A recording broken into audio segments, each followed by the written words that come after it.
여러분 안녕하세요. 오롱장입니다.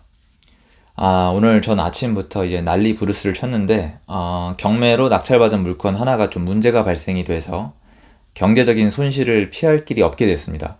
이건 100%제 잘못이고 이런 일이 있을 때마다 영상을 남긴다는 거 여러분도 아실 거예요. 전 여러분께 말씀드리고 싶은 것 중에 하나가 이거예요. 저는 많이 부족해요. 특별하지 않고 잘나지도 않았고 여전히 사고를 치고 마이너스도 보고 1년 동안 사업을 해서 그 마진을 한번 계산해 보는 그런 사람인 거거든요. 근데 이런 실수가 나온 거에 대해서 대단히 유감스럽고, 제가 아무래도 회사 시스템으로 바꾸고 운영하면서 이런저런 시행착오를 좀 겪고 있는 것 같습니다. 그래서 예전 같으면 뭐 남 탓하고 이런저런 상황 핑계를 댔겠지만 제가 아무리 생각을 해봐도 지금 남의 핑계를 댈 때는 아닌 것 같아요. 제가 100% 잘못을 했고, 예전 같으면 아마 지금 굉장히 불안해하고 있을 것 같은데 지금은 좀 예전보다는 좀 많이 나아진 게 아닌가라는 생각을 듭니다. 그래서 좀 위안을 삼아 보는데, 여러분이 아마 요새 이런 위기의식을 느끼시는 분들이 좀 있지 않을까라는 생각을 전 개인적으로 해요. 부동산 시장이 되게 불안하시고, 그리고 세금이 많이 올라갔기 때문에 또 대출이자도 올라가고 있기 때문에 위기감이나 공포감이 지배하고 있는 분이 꽤 있을 겁니다. 그런 분들에게 오늘 세 가지를 좀 말씀드리고 싶어요. 첫 번째 뭐냐면, 저는 이런 일이 벌어지면 원래 약간 패닉 상태가 오거든요. 그러니까 되게 힘들어요. 정신적으로 힘들고 이걸 어떻게 해야 될지 고민을 많이 하고 아무것도 못하는 상태가 이어집니다. 근데 성인 10명 중에 10명은 다 알아요. 아무것도 못하는 그 패닉 상태가 나한테 아무런 이득이 안 된다는 걸 다 알거든요. 근데 저는 개인적으로 느꼈을 땐 그걸 피해갈 길이 없었어요. 그래서 패닉 상태 같은 경우에 만약에 일어나시면은 받아들이셔야 돼요. 그러니까 아무것도 못하겠고 계속 의미 없는 검색만 계속 반복을 하고, 그리고 그거에 대한 이슈를 찾아보고 내가 원하는 답변을 얘기해주는 사람에 대한 컨텐츠를 찾아보고, 나보다 손실이 큰 사람에 대한 컨텐츠를 찾아보고 나는 망한 게 아니라고 위안을 해보고, 또 어떤 행복회로를 돌려서 그냥 잘 될 거라고 막연하게 생각하는 그런 시간들이 이어집니다. 근데 제가 오늘 말씀드리고 싶은 거는 그거 정상이라는 거예요. 제가 여러 가지 일을 겪어왔지만 매번 패닉 상태가 왔고 이상한 뇌구조에 있었어요. 이런 프로세스가 굉장히 힘들면서 이런저런 생각이 들고 되게 다양한 심리적 어떤 변화를 겪었었거든요. 그런데 어쨌건 결론 하나는 뭐냐면, 그거는 날아가는 시간은 맞아요. 아무 도움이 안 되는 것 같아요. 저도 오늘 아침에 그 시간을 굉장히 최소화시켰는데 도움이 안 됩니다. 힘들기만 해요. 그래서 옛날에 비해서는 굉장히 짧은 시간만 힘들어 하다가 좀 정신을 차렸죠.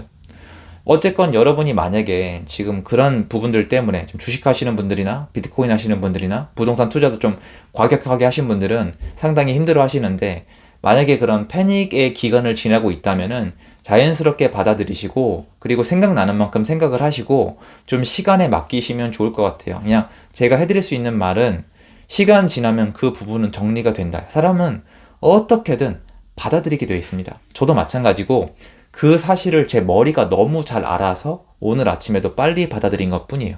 옛날 같으면 오래 걸렸을 거예요. 왜 그랬을까? 그것만 확인했어도 됐는데 내가 그걸 왜 놓쳤을까? 그땐 왜 이게 당연해 보였을까? 그리고 이게 왜 하필 뭐 낙찰이 됐을까? 이런 식의 생각을 다양하게 하는데 어쩔 수가 없습니다. 그런데 이 기간은 저는 자연스러운 거라고 봐요. 제 주변에도 그렇고 저도 그렇고 사건이 있을 때마다 매번 그래요. 저 예전 영상 찾아보면은 아깝게 2등으로 폐찰했을 때나 아니면 이제 명도가 힘들 때나, 그리고 아마 낙찰받은 거 취하됐을 때, 이거 힘든 일 있을 때 영상을 계속 올렸었는데 그때도 굉장히 패닉 상태가 길었었거든요. 점점점 짧아지는 것 같아요. 그리고 여러 가지 여건이 좀 허락이 돼야 되겠죠. 예를 들어서 직장 생활 하시는 분들은 이게 더 힘들 수도 있거든요. 그러니까 참고를 하셔야 돼요. 내가 일상생활이 이미 힘들고 빡빡하고 자금적 여유가 없으면 이런 일이 일어났을 때 비례해서 굉장히 치명타가 될 수가 있기 때문에 이 리스크를 얼마나 감당할 수 있을지에 대한 경험도 필요하겠지만 사전에 어느 정도 생각은 해야 되는 것 같아요. 내가 이거 잘못되면은 아마 일상생활이 망가지겠다, 이런 거. 두 번째는 당연히 연결되는 건데, 지금 내가 할 수 있는 걸 반드시 챙겨야 돼요. 저는 이따 이제 오후에 변호사 만나서 상담을 하고 해결책을 찾아 나서야 됩니다. 그리고 그 안에 마이너스가 나는 건 당연한 거예요. 그거는 누구한테도 핑계를 댈 수가 없고 어디 가서 하소연할 데도 없다고 생각을 해요. 하지만 확실한 거죠. 1번에 머물러 있으면 내가 지금 할 수 있는 게 뭔지 떠오르질 않아요. 이게 제가 매번 말씀을 드리는 거예요. 내가 지금 시장을 봤을 때 부동산 시장이 지금 많이 올랐다고 쳐요. 그럼 이제 사기가 싫죠. 저도 마찬가지예요, 여러분. 투자하기 좋은 시절은 점점 더 멀어지고 있어요, 지금. 그런데 지금 이 시점에서 내가 집을 안 사면 매매가 아니면 전세나 월세를 택해야 되는데 과연 전세나 월세는 좋은 선택일까? 까지 생각을 해야지 현실적인 사람이에요. 내가 지금 계약 만기가 다가오지 않았다는 이유로 그냥 집값이 많이 올랐다. 좀 미뤄야 되겠다. 나는 잘 모르겠다. 그리고 집값 올라간다는 얘기를 하는 사람은 마음에 안 든다. 내려가는 사람은 마음에 든다. 그게 아니라 완전히 현실적으로 지금 나한테 뭐가 이득인가? 전세로 들어가도 될까? 전세가가 올라갈 것 같은데? 월세로 들어가도 될까? 월세가 이미 많이 올랐는데? 매매로 들어가도 될까? 매매는 별론데? 그럼 전세 월세를 다시 비교해서 어느 게 제일 나을지. 저도 지금 마이너스가 나면은 그 마이너스 폭을 어떻게 줄일 건지, 그리고 법적으로 어떻게 해결을 할 건지, 이게 기간이 얼마나 걸릴 건지, 이 기간 동안의 자금은 어떻게 충당을 할 건지 계획을 세워야 돼요. 즐겁진 않은데 이게 즐겁지 않고 고통스럽다는 이유로 1번, 첫 번째 프로세스에 머물러 있으면 이게 해결이 안 돼요. 여러분 지금 제가 하는 얘기 다 아시는 내용들이에요, 사실은. 근데 이게 경험해보시면 진짜 안 돼요. 이게 안 되니까 심리 치료도 받고 상담 가가지고 괜히 이상한 상담 받고 폭락한다는 사람들 컨텐츠에 빠지고 이러는 거거든요. 근데 현실만 보면은 사실 내가 할 일은 정해져 있고 생각보다 그렇게 많지가 않거든요, 내가 할 일이. 그래서 저는 매번 그런 거 생각을 하는 것 같아요. 내가 지금 할 수 있는 일이 뭐가 있는지에 대해서요. 그리고 세 번째가 제일 중요합니다. 세 번째는 이제 경험이 있는 분들밖에 모를 수밖에 없는 내용인데 첫 번째, 두 번째를 많이 겪으면은 세 번째로 가게 되거든요. 뭐냐면 이게 내 자산이 돼요. 내 경험이 되고 내 자산이 되고 나중에 내가 써먹을 수 있는 컨텐츠가 되거든요. 여러분 아닌 막말로 지금 제가 여러분 앞에서 이런 말씀을 드리고 유튜브를 할 수 있는 이유는 수많은 경험을 했기 때문이거든요. 근데 그 경험이 공짜였을까요? 저는 운이 너무 좋아서 그 경험들이 저한테 돈을 벌어다 준 것도 있지만 엄청난 정신적 고통과 돈 날림, 그러니까 돈에 마이너스도 준 경험도 많아요. 되게 많고 제가 마이너스 친 거에만 치중을 했었다면 아마 정신적으로 못 버틸 수도 있어요. 굉장히 큰 금액도 있었거든요. 제가 말도 안 되는 바보짓을 한 것도 있고 근데 이런 걸 통틀어 봤을 때 제가 다 계산을 해봤을 때 결국 내가 플러스 난 거, 마이너스 난 거, 이렇게 힘든 거 극복한 거 있잖아요. 이걸 다 모아서 내 경험으로 승화를 시키면 이 부분이 또 플러스가 되는 것 같아요. 저 보세요. 지금 컨텐츠 찍고 있잖아요. 이게 경험이 없으면 얘기하기 어렵잖아요.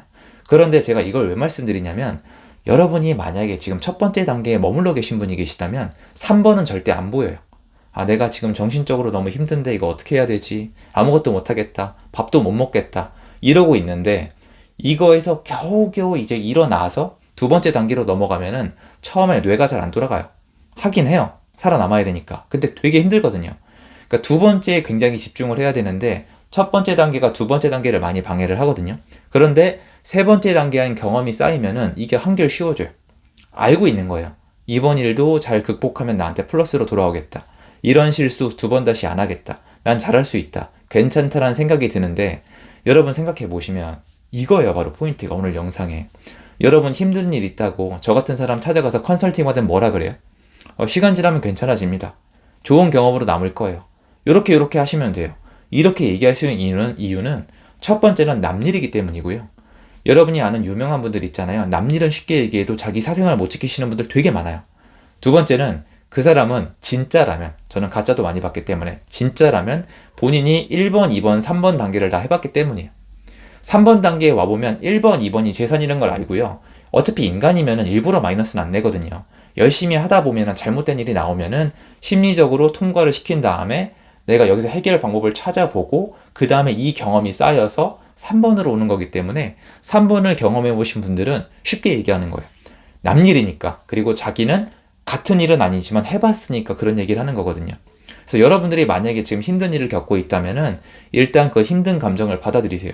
어쩔 수 없어요. 그리고 내가 힘든 감정이 있다면 제가 저번에 말씀드린 것처럼 지금 시장에 진입한 이유에 대해서 생각을 해보시고 시장에 진입한 이유를 나도 모르겠다. 그런 문제가 있으신 거예요. 그러면 1번에서 2번으로 못 가요.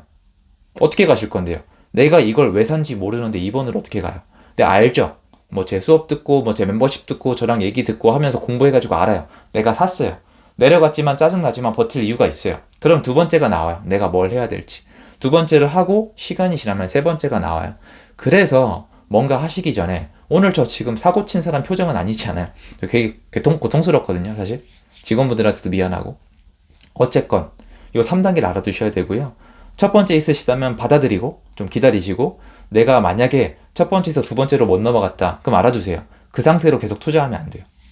그건 완전 나락입니다. 왜냐면 내가 왜 투자했는지도 모르는 거니까. 첫 번째 겪고 두 번째로 갔다는 건 내가 투자한 이유가 있는 거니까 내가 할 거 열심히 하고, 그렇게 이 경험이 쌓여서 3단계로 가면 이 3번을 많이 찍은 사람들 중에 고수가 나오고 부자가 나오는 거거든요. 그러니까 여러분이 지금 힘들어 한다고 해서 다 여러분 재산이 되는 게 아니라, 여러분이 힘들어하는 이 과정을 한 이유를 알아야 돼요. 제가 항상 말씀드리는 거예요. 그리고 지금 현재에 집중을 하고 살다 보면은 하나씩 경험이 쌓이고 좋아진다는 겁니다. 직장 생활의 단점 중에 하나가 이거예요. 이 1번이 없죠. 1번이 힘든데 그 힘듦이 아니에요. 그냥 다른 힘듦이죠. 근데 1번이 힘들어도 직장 생활은 2번이 없어요. 정해져 있죠. 그냥 열심히 다니면 됩니다. 나쁘다는 뜻 아니에요. 전 세밭이 나가서 제가 직장인분들 존경한다고 말씀드렸어요. 팩트를 말씀드린 거고요. 그리고 3번이 잘 안 남죠. 왜냐면 회사 안에서 정해져야 되니까. 그래서 여러분들이 만약에 자기 인생을 위로 올리고 다양한 경험을 쌓고 싶다면 오늘 이 3단계에 대해서는 알고 가시는 게 좋을 거란 마음에 영상을 찍었습니다. 도움되었으면 좋겠고요. 제 영상 여기까지입니다. 감사합니다. 저는 오늘 좀 힘내서 잘 해결해 보도록 하겠습니다.